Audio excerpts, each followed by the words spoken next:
السلام عليكم ومرحبا وألف مرحبا بكل متابعي قناة شهيوات فاطمة. مرحبا أيضا بالمشاهدين الجدد. وصفة اليوم إن شاء الله غتكون عبارة عن بريوش سائل بشكل رخامي كيجي هائل، يستحق التجربة. إن شاء الله غادي نخلطوا معكم أو غادي نحضروا معكم في الخلاط الكهربائي. بالنسبة لطريقة تشكيله فهي جد سهلة ومبسطة. إن شاء الله غادي نعطيكم كل تفاصيل نجاح هذا البريوش خلال خطوات الفيديو، يكفي غير تبعوا معايا إلى النهاية.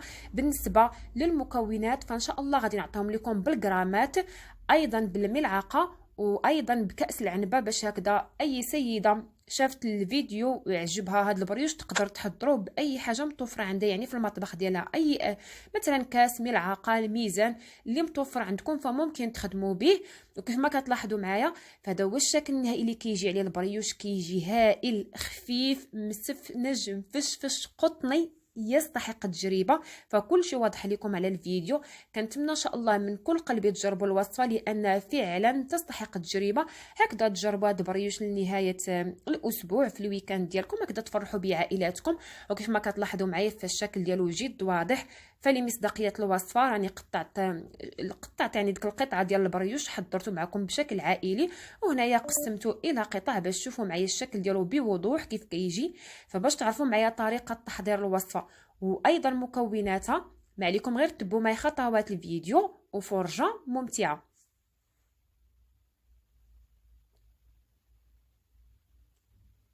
فبسم الله على بركه الله. هنا عندي الكاس ديال الخلاط الكهربائي، غادي نضيف عليه 250 ملي من الحليب اللي كيكون دافئ.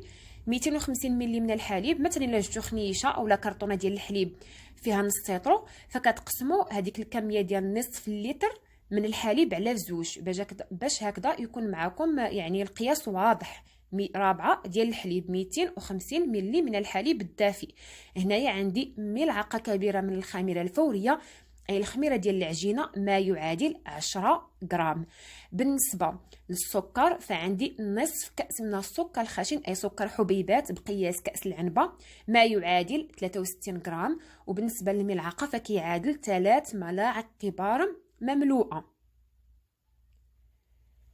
كنضيف ايضا نصف كاس من زيت نباتيه بقياس كاس العنبه. بالنسبه للغرامات فكتعادل 75 ملي من الزيت النباتيه. بالنسبه للقياس بالملعقه فكتعادل 7 ملاعق كبار.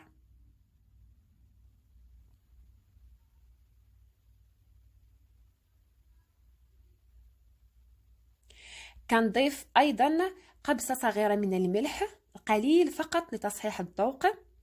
كنضيف واحد الخنيشه من سكر منسم بالفانيليا، ما يعادل 7.5 غرام. ممكن تعوضوها مثلا هذاك سكر منسم بنكهه زهره البرتقال، المهم على حسب اللي متوفر، على حسب الذوق ديالكم ايضا. هنايا كنضيف بيضه كامله، ومن بعد كنضيف بياض بيضه. وبالنسبه لهذاك الصفر ديال البيض فغادي نحتفظ به حتى الاخير باش هكذا كندهنوا به الوجه ديال البريوش ديالنا قبل الطهو. بالنسبه لذاك الصفر البيضاء فكنضيف عليها قطرات من الخل الابيض، وكنطربهم جيدا مع بعضياتهم. في هذه المرحله، هذه الخطوه يعني كتاخذوها بعين الاعتبار باش هكذا ملي كترجعوا لذاك الصفر ديال البيضه ما كتلقاوش الفوقه ديالها تكونات واحد القشره كتكون قاصحه. هنايا عندي كأس من الدقيق الابيض، ما يعادل 125 غرام.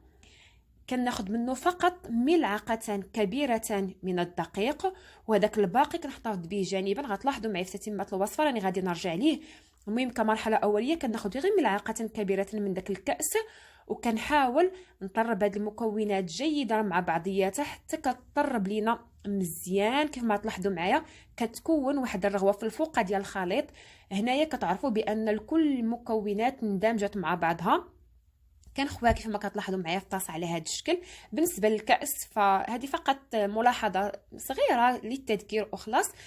مباشره ملي كنتهي من الكاس كنوضع فيه الماء اللي كيكون عادي من الروبيني وبضع قطرات من الخل، كنميكسيهم مع بعضياتهم في الخلاط الكهربائي، ومن بعد كنشلل الكاس عاد باش كنحتفظ به جانبا باش هكذا كيبقى ليا نقي حتى نرجع ليه ونغسلو بالصابون.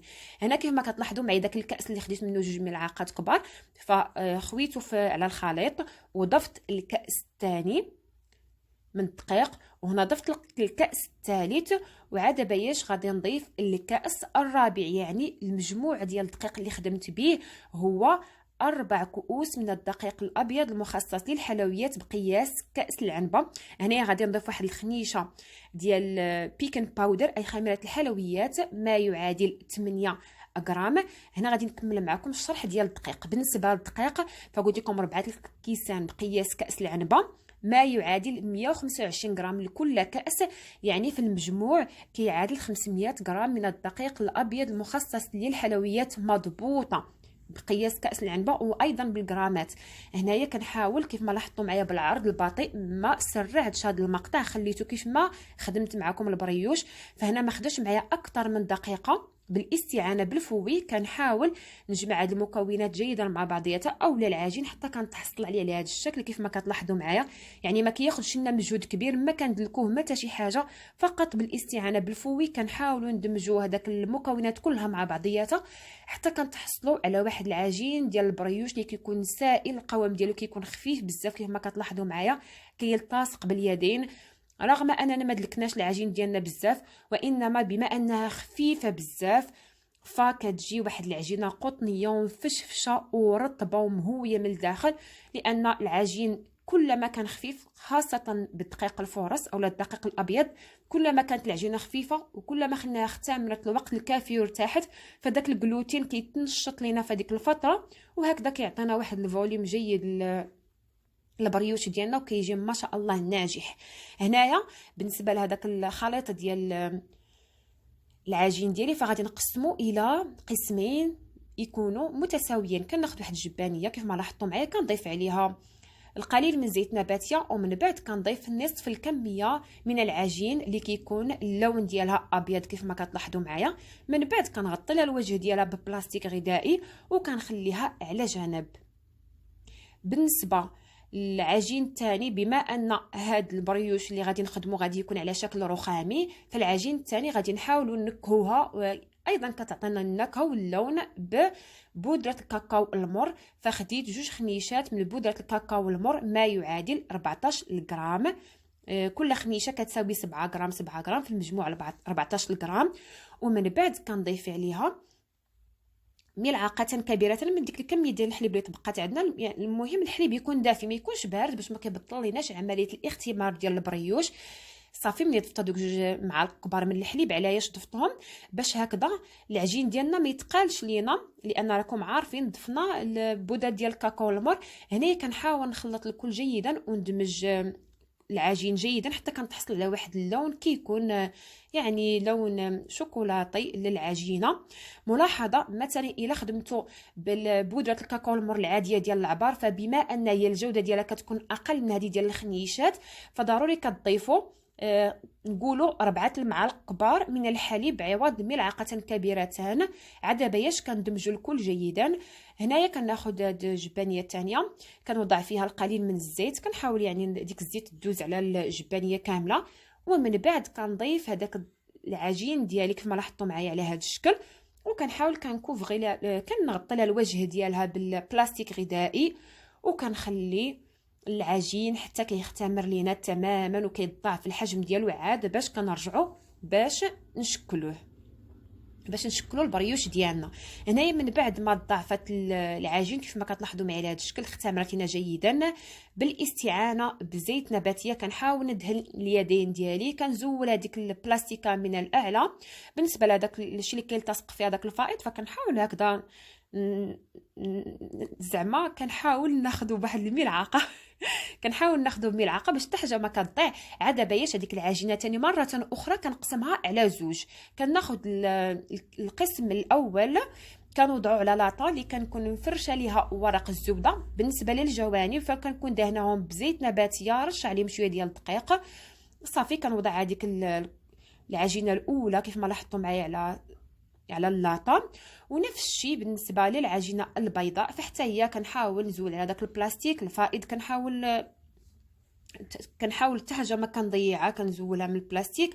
كنقسم العجين الثانيه البيضه كما كتلاحظوا على زوج حتى هي. بالنسبه لليدين ديالكم فدائما كتستعنوا بزيت نباتيه، لان العجينه كتكون القوام ديالها خفيف بزاف باش ما كتبقاش تلصق لكم باليدين ديالكم، فكتخدموا بالزيت كما لاحظتوا معايا. وضعت القسم الثاني من العجين على القسم الاول اللي هو مارون. صافي كنبدا هكذا. يعني انا هاد المقاطع فاكسبري خدمتهم معكم ببطء باش تشوفوا بان راه بريوش ساهل، ما كيمحنكم حتى شي حاجه. كتحاولوا تطلقوا العجين ديالكم بكل بساطه. غير هو اليد ديالكم دائما الا كتخدموا مثلا شي حاجه ديما نرخفوا اليد ديالكم، ما تعصبوش مع الحاجه او لا، غير رخفوا اليد ديالكم وطلقوها بشويه. العجينه ديالكم راه غادي تطلق. الا التصقات لكم باليد ديما دهنوهم بالزيت النباتي هكذا باش تخدموا بهم. وكما كتلاحظوا معايا فالعجينه كتسرح بكل بساطه، كتطلقوها على هذا الشكل. صافي كنبقاو غاديين. هنا ثاني وضعنا ديك العجينه اللي اللون ديالها بنكهه الشوكولاته، كنسرحوها، كنحاولوا نسرحوا على هذا الشكل كيف ما كتلاحظوا معايا. وكنعاودو ثاني كنوضعوا هذيك الكميه اللي تبقات عندي من العجين الابيض. انا راه كنبدل ليكم بحال كنتو نتوما خدمتوش بالليغون، فكتاخذوا لي فكت اليدين ديالكم كتبقاو كتغسلوهم، تنشفوهم وكدهنوهم بزيت نباتي وكتخدموه باش هكذا كتجي كل طبقه باللون ديالها، البيضه بيضه والمارون مارون وهي غاديه. صافي كيف ما لاحظتوا معايا دابا هذه العجينه الاخيره، فكنبقى معاها بالخاطر كنسرحها على هذا الشكل.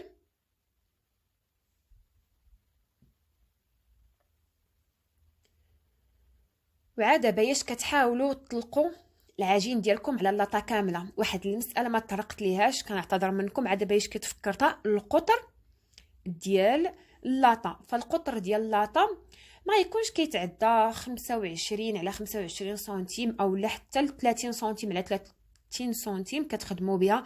ممكن تخدموا بلاطه دائريه، ممكن تخدموا بلاطه اللي كتكون على هذا الشكل مربع كيف ما كتلاحظوا معايا. فكيبقى على حسب الاختيار ديالكم. ما ديروش لاطه تكون كبيره بزاف، تقدر تكون كبيره ولكن غير نتوما عندكم ميزانكم هو ما شاء الله راه كيجي يعني كيجي مرتفع وكيجي فيه الفوليوم. غير هو من الاحسن ديروا لاطه تكون متوسطه الحجم ما تكونش كبيره. من بعد ما انتهيت وسرحت هذيك العجين مباشره كندهن لها الوجه ديالها بالصفار ديال البيضه اللي حطفنا به بالاول، ومن بعد كندردر عليها اللوز ايفيلي او لا رقائق اللوز او لا مثلا رقائق الكاوكاو او لا الزنجلان او لا البافو، اي حاجه متوفره عندكم كيمكن لكم تزينوا بها الوجه ديال البريوش. كيف يمكن لكم ايضا ما تزينوها بحتى شي حاجه، غير دهنوا لها الوجه ديالها بصفار بيضاء، تغطوا لها الوجه ايضا ببلاستيك غذائي وايضا بواحد المنديل، وكتخليوها حتى كتختمر لكم هذيك القطعه العائليه من البريوش حتى كتختمر لكم على هذا الشكل كيف ما كتلاحظوا معايا. ما كتاخذش معكم اكثر من نص ساعه. ملي كتختمر لكم كتزولوا داك البلاستيك الغذائي ومباشره الى الفرن اللي كيكون سخون مسبقا من الفوق ومن التحت، كيكون سخون جيدا. انا عندي فران ديال الغاز باش كنخدم دائما كنسخنو مزيان عاد باش كندخل ليه اللاطه ديال البريوش. هنايا كتبقى عندي شويه من الصفار ديال البيض، وملي هزينا ديك البلاستيكه فلصق لينا شويه ديال العجين في البلاستيكه، يعني ديك البلاصه ما بقاتش مدهونه بالصفار ديال البيض. لهذا دهنت ليها شويه الوجه ديالها بالصفر ديال البيض. عاد باش دابا مباشره غندخلطها الى الفرن، غنخليها حتى كتستوي لينا جيدا من الاعلى ومن الاسفل. كنخرجوها من الفرن كنخليوها شويه تتبرد، كنغطيو عليها بشي منديل، وملي كتبرد كيف ما كتلاحظوا معايا تبارك الله ما شاء الله فكتجي واحد البريوش هائل، رطب مسفنج مقطن مفشفش، يعني كل العبارات اللي كتدل على انه رطب وقطني فراني قلتها لكم. لمصداقيه الوصفه راه كل شيء كتشوفوه قدام عينيكم، الشرح واضح. كنتمنى ان شاء الله من كل قلبي تجربوا هذه الوصفه لانها تستحق التجربه. بالنسبه للزين فكيبقى حسب الرغبه والذوق ديالكم. بغيتو تخليوها بحال هكذا كتخليوها. انا صراحه فوت ليها شويه الطيبه من الفوق مشات تحرق، يعني في اخر لحظه زولت اللاطه من الفرن هكذا باش كيبان الشكل زوين. بيني وبينكم ما كيبانوش الشوائب اولا العيوب، فدرت شويه ديال سكر كلاصي من الاعلى. وهذه هي الوصفه كنقدمها لكم بالصحه والراحه. كنقول لكم بسلامه عليكم وفي امان الله الى حلقه قادمه ان شاء الله.